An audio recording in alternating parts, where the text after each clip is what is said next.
نجاسات اور پاک چیزوں کا نجس ہونا۔ دنیا میں ہر چیز پاک ہے سوائے پیشاب، پاخانہ، منی، مردار، خون، کتا، سور، کافر، شراب اور جو کی شراب کے۔ نجاسات کو مکمل طور پر پہچاننے کے لیے ہم انہیں چند گروہ میں بانٹ کر تحقیق کریں گے۔ الف، وہ چیزیں جو ہر مورد میں نجس ہیں، مثلا کتا، سور، شراب، جو کی شراب اور کافر۔ کتے اور سور کے بدن کے تمام اجزاء نجس ہیں، البتہ دریائی کتا اور سور پاک ہوتا ہے۔ شراب، جو کی شراب اور ہر مست کر دینے والی سیال نجس ہے، البتہ الکحل، صنعتی اور آب جو پاک ہیں۔ کافر اسے کہا جاتا ہے جو خدائے واحد کے وجود یا پیغمبروں کی نبوت کا انکار کرے یا ائمہ طاہرین علیہم السلام سے دشمنی رکھے اور انہیں گالیاں دے۔ کافر کا بھی پورا بدن نجس ہوتا ہے۔ دوسرا گروہ جو خون، منی اور مردار کو شامل ہے، صرف انسان اور ان حیوانات کے نجس ہوتے ہیں جو خون جہندہ رکھتے ہوں۔ خون جہندہ سے مراد یہ ہے کہ اگر بدن کی کوئی نس کٹ جائے تو خون جوش مار کر اچھل کر نکلے۔ اس بنا پر سانپ، مچھلی، گھوڑ، تمام حشرات اور وہ تمام حیوانات جن کی رگ کٹنے سے خون جوش مار کر نہیں نکلتا، نہ صرف یہ کہ ان کا بدن پاک ہے بلکہ مرنے کے بعد ان کا مردار بھی پاک ہے۔ واضح رہے کہ مردار اس حیوان کو بھی کہتے ہیں جو خود سے مر گیا ہو یا پھر اسے غیر شرعی طریقے سے ذبح کیا گیا ہو۔ اسی طرح اگر بدن کے روح والے اجزاء زندہ حیوان کے جسم سے جدا ہو گئے ہوں تو وہ بھی مردار کے حکم میں ہیں، جیسے زندہ انسان کی انگلی یا گوسفند کے دل کے قریب کی چربی۔ لیکن بدن کے اجزاء جیسے بال، ناخن اور کھال جو مر گئی ہے وہ پاک ہے۔ تیسرا گروہ جس میں پیشاب اور پاخانہ شامل ہے، وہ صرف انسان اور ان حرام گوشت حیوانات کا نجس ہے جو خون جہندہ رکھتے ہوں۔ اس بات کو مزید واضح کرنے کے لیے ضروری ہے کہ حلال گوشت جانوروں کو پہچانے، لہذا دریائی اور سمندری حیوانات میں سے صرف چھلکے والی مچھلی اور جھینگا حلال ہے۔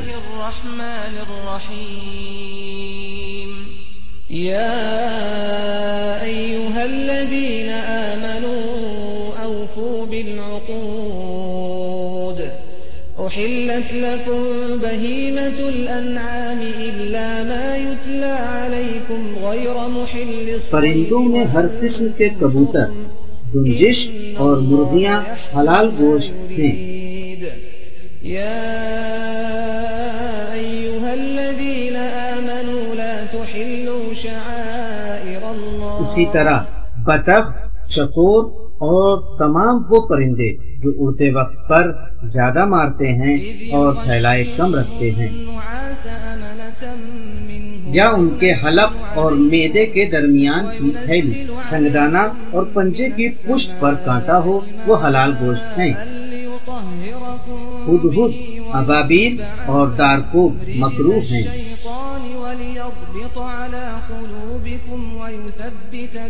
تمام شکاری پرندے جیسے کہ کوا، مور، چمگادڑ اور تمام وہ پرندے جو پنجوں سے شکار کرتے ہیں حرام گوشت ہیں۔ انڈے کا حکم خود ان کے حکم کے تابع ہے، یعنی حلال گوشت کا انڈا حلال اور حرام گوشت کا انڈا حرام ہے۔ رینگنے والے جانور جو زمین میں رہتے ہیں یعنی کیڑے مکوڑے،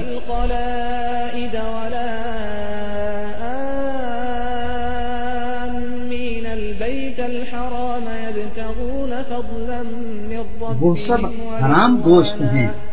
وَإِذَا حَلَلْتُمْ فَاصْطَادُوا وَلَا يَجْرِمَنَّكُمْ شَنَآنُ قَوْمٍ أَن صَدُّوكُمْ عَنِ الْمَسْجِدِ الْحَرَامِ البتہ چٹی حلال ہے۔ وَتَعَاوَنُوا عَلَى الْبِرِّ وَالتَّقْوَى دیگر چوپایوں میں سے تمام گوسفند، بکریاں، وَاتَّقُوا اللَّهَ إِنَّ گائے، بھینسیں، اونٹ، ہرن، حرمت عليكم الميتة والدم ولحم الخنزير وما أهل لغير الله به پہاڑی بکریاں اور زیبرا حلال گوشت ہیں۔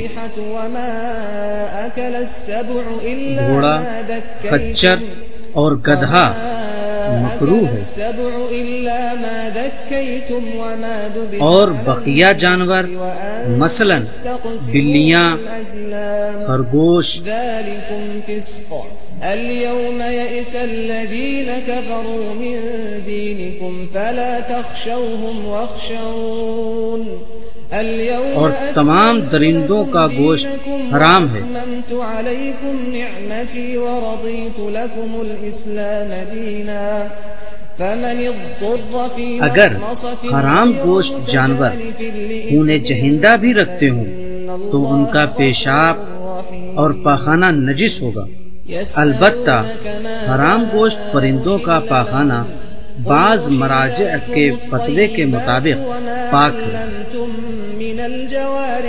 اگرچہ کتے اور سور کے علاوہ تمام جانوروں کے بدن پاک ہیں۔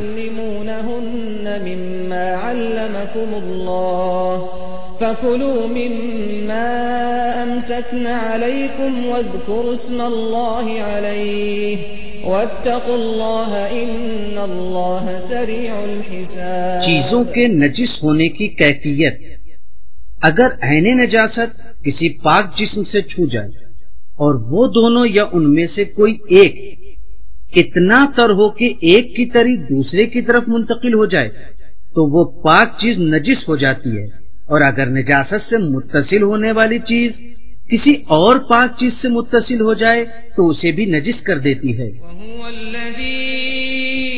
اس بنا پر اگر دونوں چیزوں کے درمیان تری اتنی کم ہو کہ رطوبت منتقل نہ ہو سکے تو پھر پاک چیز نجس نہ ہوگی۔